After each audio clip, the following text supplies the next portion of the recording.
Uno con ellos, unidos con los cristianos perseguidos en el mundo. Te damos la bienvenida a Uno con ellos, un espacio de puertas abiertas desde Radio Encuentro, Radio Transmundial en España. Yo soy Mateo Rodríguez y me acompaña Ted Blake, director de Puertas Abiertas en España. Muchas gracias, Ted, por estar con nosotros. Y muchas gracias por la invitación a estar aquí. Y hablamos una vez más de los cristianos perseguidos y en este caso hablamos también de los hijos, porque cuando hablamos de cristianos también tenemos que recordar que como cualquier persona tienen también familia, muchos de ellos son padres y sus hijos también son víctimas colaterales de esa persecución, sea porque son sus hijos o porque también sus hijos comparten la misma fe. Y en este caso hablamos de una niña cuyos padres se convirtieron al cristianismo y ella sufrió las consecuencias de la conversión de sus padres porque vive en un país hostil a la fe cristiana. ¿Podrías explicarnos un poco la situación, el contexto de quién hablamos?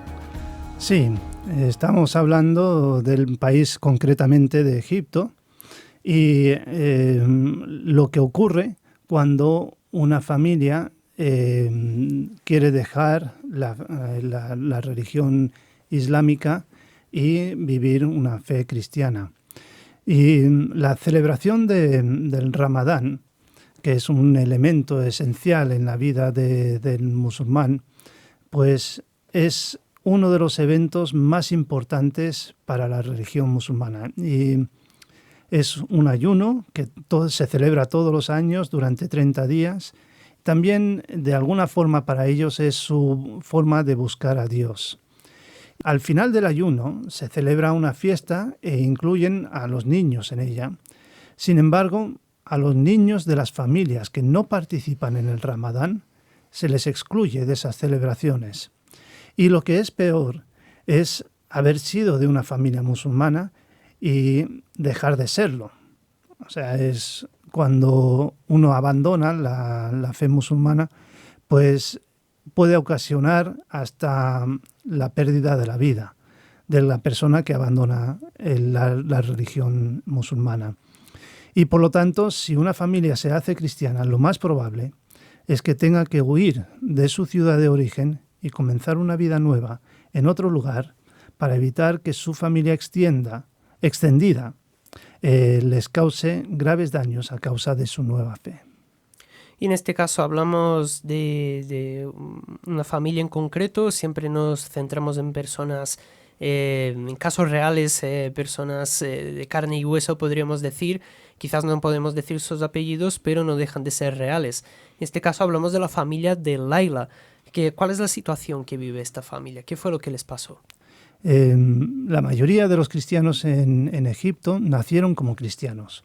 Tenemos que recordar que en Egipto el 10% de la población es cristiana y por lo tanto ellos tienen hijos que son cristianos y son cristianos de generación en generación y ese tipo de cristianismo no sufre el mismo nivel de persecución que los cristianos de los que estamos hablando hoy, que son los cristianos convertidos desde el Islam, porque esa conversión es una conversión prohibida.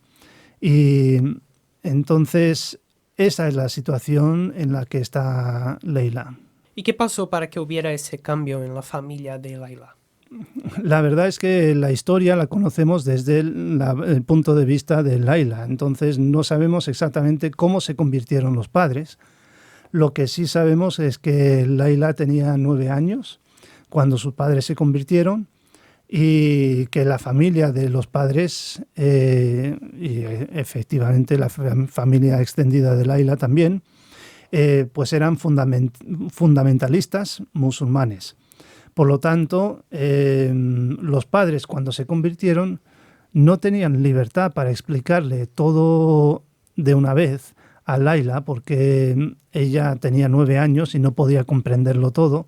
Y si ella dijera algo fuera de lugar, podría causarles mayores problemas a sus padres. Así que ella fue descubriendo la fe de sus padres poquito a poco. Y durante la celebración del Ramadán, los padres se vieron obligados a huir de su lugar de residencia porque ya no estaban practicando el Ramadán. Y en el contexto en el que ellos vivían era prácticamente la obligación de celebrar el Ramadán, porque si tú no celebrabas el Ramadán no eras un buen musulmán.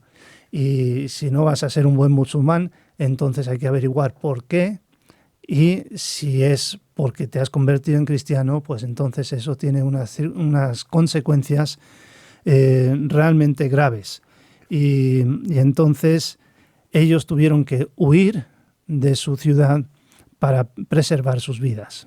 Y al huir de la ciudad, al ir a una nueva ciudad, las cosas pues cambian, pero a lo mejor pues también hay desafíos. ¿Cómo vivió esta experiencia Laila de llegar a una nueva ciudad, a un nuevo colegio? En el caso de Laila, pues llegaron justo en la época del Ramadán, y cuando empezó a relacionarse con los niños de su colegio, pues llegó un punto en que se terminó lo que era el Ramadán y hubo esa celebración que siempre se hace, y los niños se juntan para ver la televisión, para comer, para pasarlo bien. Y Laila quería estar con los demás niños, pero como su familia no había practicado el Ramadán, entonces los niños la excluían y le dejaban fuera de esas celebraciones. Y ella no lo entendía, porque tampoco había entendido por qué se habían mudado, tampoco había entendido que sus padres tenían una nueva fe y no sabía en qué consistía esa nueva fe. Y todo eso pues le causó una situación de extrañeza muy grande. Y además, cuando estaban en este nuevo lugar, pues no solamente le excluían del juego, sino que también le ridiculizaban y se reían de ella, y le causaban una grave soledad en su vida. Y esto le llevó hasta el punto de entrar en una grave depresión, y la depresión fue tan intensa que ella intentó quitarse la vida. Fue a causa de esa depresión y intento de suicidio de Laila que nuestros socios locales se pusieran en contacto con la familia de Laila y entraron en acción. Hicieron dos cosas muy importantes. Por un lado, fueron a los padres, les ayudaron a entender lo que es la vida cristiana, ayudaron con un discipulado para que ellos pudieran comprender en qué consiste su vida, y también ayudarles a explicar mejor a su hija cuál es la fe que ellos tenían. Y a la vez dar una amistad a Laila que le hacía tanta falta. Una mujer, se llama Sally, pues fue a ella, se hizo amiga de ella y le explicó muchas cosas, y Laila empezó a sentirse mejor. Luego también le ayudó a poder encontrar un grupo de niños y de jóvenes con los que podía reunirse. Hubo un retiro donde pudo estar con otros niños cristianos y ver que ellos también habían experimentado cosas similares, y todo esto le ayudó a ver las cosas de otra manera. Y Laila dice que mis ojos se abrieron a la verdad y creí las palabras de Jesús cuando dijo que la verdad nos hace libres. Después del campamento, solo quería compartir sobre el amor de Jesús con otras personas y ayudarlas a cambiar por el poder de Dios. Esta es una transformación que viene por medio de la obra de Cristo en la vida de una persona.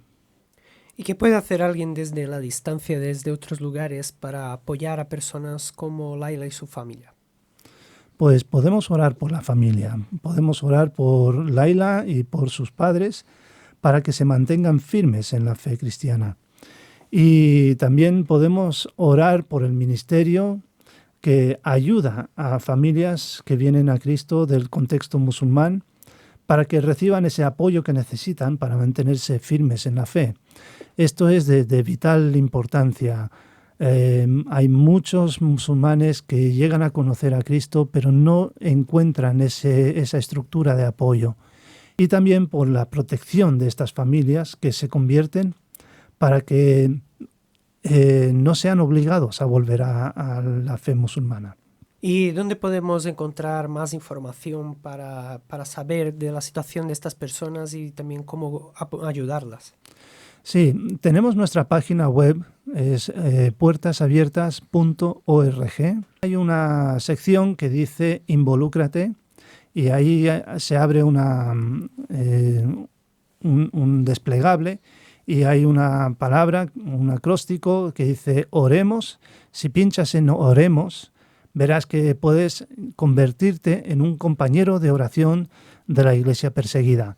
Y yo te animo que te pongas, que tú te hagas un compañero de oración de la iglesia perseguida y que rellenes ese formulario para que puedas recibir la revista que enviamos cada 2 meses y tengas el calendario delante para poder orar fielmente por la iglesia perseguida. Muchas gracias, Ted, por habernos acompañado una vez más aquí compartiendo la situación de los cristianos perseguidos. Muchas gracias también. Y a ti que nos acompañas, muchas gracias por haber estado una vez más con nosotros. Gracias por unirte a este espacio donde hablamos de la situación de personas que sufren persecución por seguir a Jesucristo. Ya lo sabes, para más información puedes acceder a puertasabiertas.org. También hay disponibles diferentes vías de contacto directo, como son el email info@puertasabiertas.org o también el teléfono 955-944-770. Te esperamos en el próximo episodio, en la próxima edición de Uno con ellos. Hasta la próxima.